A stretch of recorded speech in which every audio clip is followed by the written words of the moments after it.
Assalamualaikum warahmatullahi wabarakatuh. Bismillahirrahmanirrahim. Saya Fatimah Zahra dari kelompok 6 akan menjelaskan tentang pihak-pihak yang ada dalam proses hukum acara perdata. Yang pertama yaitu penggugat. Dalam hukum acara perdata, orang yang merasa haknya dilanggar disebut sebagai penggugat. Nah, jika dalam suatu gugatan terdapat banyak penggugat, maka disebut sebagai para penggugat. Yang kedua yaitu tergugat. Tergugat adalah orang yang ditarik ke muka pengadilan karena dirasa telah melanggar hak penggugat. Jika dalam suatu gugatan tersebut banyak pihak yang digugat, maka pihak-pihak tersebut disebut dengan tergugat 1, tergugat 2, tergugat 3, dan seterusnya. Yang ketiga yaitu turut tergugat. Pihak yang dinyatakan sebagai turut tergugat dipergunakan bagi orang-orang yang tidak menguasai barang sengketa atau tidak berkewajiban untuk melakukan sesuatu. Namun, demi lengkapnya suatu gugatan, maka mereka harus disertakan. Dalam pelaksanaan hukuman putusan hakim, pihak turut tergugat tidak ikut menjalankan hukuman yang diputus untuk tergugat, namun hanya patuh dan tunduk terhadap isi putusan tersebut. Nah, yang keempat yaitu penggugat atau tergugat intervensi. Pihak yang merasa memiliki kepentingan dengan adanya perkara perdata yang ada dapat mengajukan permohonan untuk ditarik masuk ke dalam proses pemeriksaan perkara perdata tersebut, yang lazim disebut sebagai intervensi. Nah, intervensi sendiri adalah suatu perbuatan hukum oleh pihak ketiga yang mempunyai kepentingan dalam gugatan tersebut dengan jalan melibatkan diri atau dilibatkan oleh salah satu pihak dalam suatu perkara perdata yang sedang berlangsung. Pihak intervensi tersebut dapat berperan sebagai penggugat intervensi ataupun sebagai tergugat intervensi. Bismillahirrahmanirrahim. Assalamualaikum warahmatullahi wabarakatuh. Baik, saya di sini akan menjelaskan proses berbicara di pengadilan. Bagian yang pertama, pelaksanaan pendaftaran gugatan tingkat pertama, yaitu 1. Penggugat atau melalui kuasa hukumnya mengajukan gugatan yang ditujukan kepada Ketua Pengadilan Negeri Jakarta Pusat di meja 1 bagian perdata dengan syarat yang harus dipenuhi. 1. Surat gugatan, dan yang kedua, surat kuasa yang sudah dilegalisir. Yang kedua, gugatan dan surat kuasa asli harus mendapatkan persetujuan dari Ketua Pengadilan. Yang ketiga, setelah mendapat persetujuan, maka penggugat membayar biaya gugatan atau eskum di kasir. Yang keempat, memberikan eskum yang telah dibayar ke meja 2 dan menyimpan bukti asli untuk arsip. Yang kelima, menerima tanda bukti penerimaan surat gugatan di meja 2. Yang keenam, menunggu surat panggilan sidang dari Pengadilan Negeri Jakarta Pusat. Yang ketujuh, menghadiri sidang sesuai dengan jadwal yang telah ditentukan. Baik, bagian selanjutnya yaitu pelaksanaan pendaftaran gugatan tingkat banding, yaitu 1. Melalui kuasa hukumnya mengajukan permohonan kepada Pengadilan Negeri Jakarta Pusat di meja 3 bagian perdata. Adapun syarat yang harus dipenuhi: A. Surat permohonan banding dengan beberapa kelengkapan yang harus dipenuhi. 1.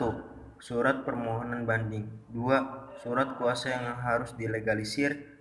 Yang ketiga, memori banding. Yang kedua, kuasanya membayar biaya gugatan di kasir. Yang ketiga, memberikan eskum yang telah dibayar di meja 3 dan menyimpan bukti asli untuk arsip. Yang keempat, menerima tanda bukti penerimaan surat permohonan di meja 3. Yang kelima, menunggu surat pemberitahuan pemeriksaan berkas. Pemohon diberi waktu 14 hari untuk datang ke pengadilan negeri dan untuk mempelajari berkas. Yang keenam, menunggu surat pemberitahuan kontra memori banding dan salinan kontra memori banding. Yang ketujuh, menunggu keputusan dari pengadilan tinggi yang akan disampaikan oleh jurusita pengganti. Assalamualaikum warahmatullahi wabarakatuh. Baik, dengan saya Muhammad Wasul Hakim. Saya akan menjelaskan dua materi selanjutnya, yaitu rekovensi dan intervensi. Sebelumnya saya akan menjelaskan tentang rekovensi. Menurut Yaya Harahap di buku Acara Perdata tentang gugatan, persidangan, pencitaan, pembuktian, dan putusan pengadilan, pada halaman 468. Kemudian istilah gugatan rekovensi diatur dalam pasal 132A HIR, yang maknanya rekovensi adalah gugatan yang diajukan tergugat sebagai gugatan balasan terhadap gugatan yang diajukan penggugat kepadanya. Dalam penjelasannya, pasal 132A HIR yang disebutkan oleh karena bagi tergugat diberi kesempatan untuk mengajukan gugatan melawan, yang berarti untuk menggugat kembali penggugat, maka tergugat itu tidak perlu mengajukan tuntutan baru. Akan tetapi cukup dengan mengajukan gugatan pembalasan itu bersamaan sama dengan jawabannya terhadap gugatan lawannya. Baik, itu bab yang saya bisa jelaskan dari rekovensi. Kurang lebihnya saya mohon maaf, dan selanjutnya saya akan menjelaskan bab tentang intervensi.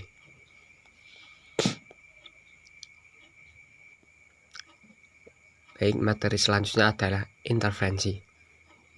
Pihak yang merasa memiliki kepentingan dengan adanya perkara perdata yang ada dapat mengajukan permohonan untuk ditarik masuk dalam proses pemeriksaan perkara perdata tersebut, yang lazim dinamakan sebagai intervensi.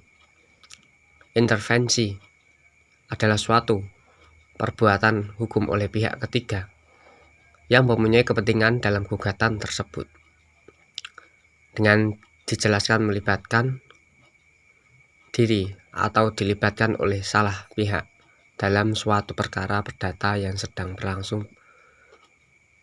Pihak intervensi tersebut dapat berperan dengan penggugat intervensi ataupun sebagai penggugat intervensi. Ada 3 macam intervensi yang saya akan jelaskan.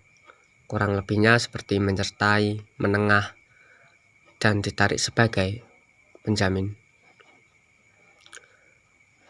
Menyertai adalah ikut sertanya pihak ketiga untuk bergabung kepada penggugat atau tergugat. Selanjutnya adalah menengah. Menengah adalah ikut sertanya pihak ketiga untuk dalam proses perkara tersebut berdasarkan alasan ada kepentingan yang terganggu. Yang terakhir ada ditarik sebagai penjamin. Penarikan pihak ketiga itu untuk bertanggung jawab.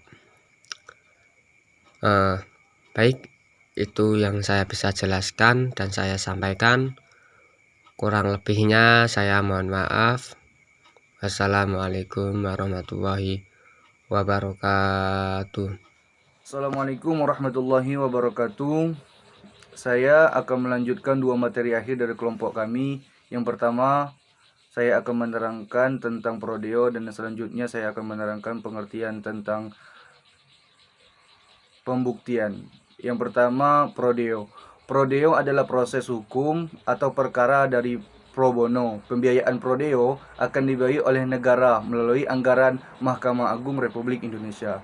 Adapun persyaratan prodeo, untuk menjalani prodeo, seorang individu harus benar-benar orang yang tidak mampu secara finansial. Untuk membuktikannya, individu tersebut harus melampirkan beberapa dokumen penduduk sesuai yang diatur dalam Peraturan Mahkamah Agung Republik Indonesia Nomor 1 Tahun 2004. Adapun persyaratan-persyaratannya yaitu yang pertama, surat keterangan tidak mampu atau SKTM yang dikeluarkan oleh wilayah setempat, menyatakan bahwa benar individu tidak mampu membayar biaya perkara. Dan yang kedua, dokumen lainnya yang berkaitan dengan pendataan penduduk miskin yang disahkan oleh instansi yang berwenang untuk memberikan keterangan tidak mampu.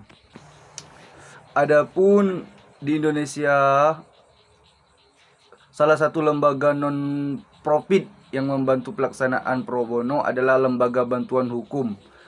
LBH telah banyak mendapatkan ribuan pengaduan mengenai hukum dari masyarakat. Pada tahun 2006 saja terdapat 96.681 orang terbantu oleh lembaga LBH dalam proses hukum.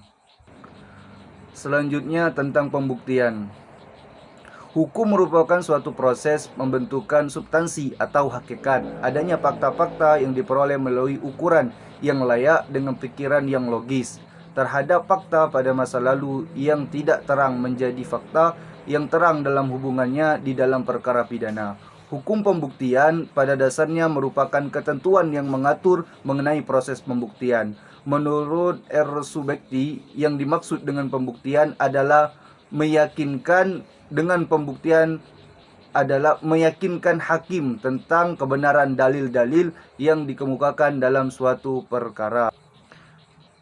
Sedangkan menurut Prodjamidojo bahwa pembuktian mengandung maksud lain dan usaha untuk menyatakan kebenaran atas suatu peristiwa sehingga dapat diterima oleh akal terhadap kebenaran tersebut. Dari pemaparan di atas, arti pembuktian ditinjau dari segi hukum acara pidana, yaitu ketentuan yang membatasi sidang pengadilan dalam usaha mencari dan mempertahankan kebenaran, baik hakim, penuntut umum, terdakwa, penasehat hukum, semua terikat pada ketentuan tata cara dan penilaian yang ditentukan undang-undang. Tidak boleh leluasa bertindak dengan caranya sendiri dalam menimbang dan menilai proses.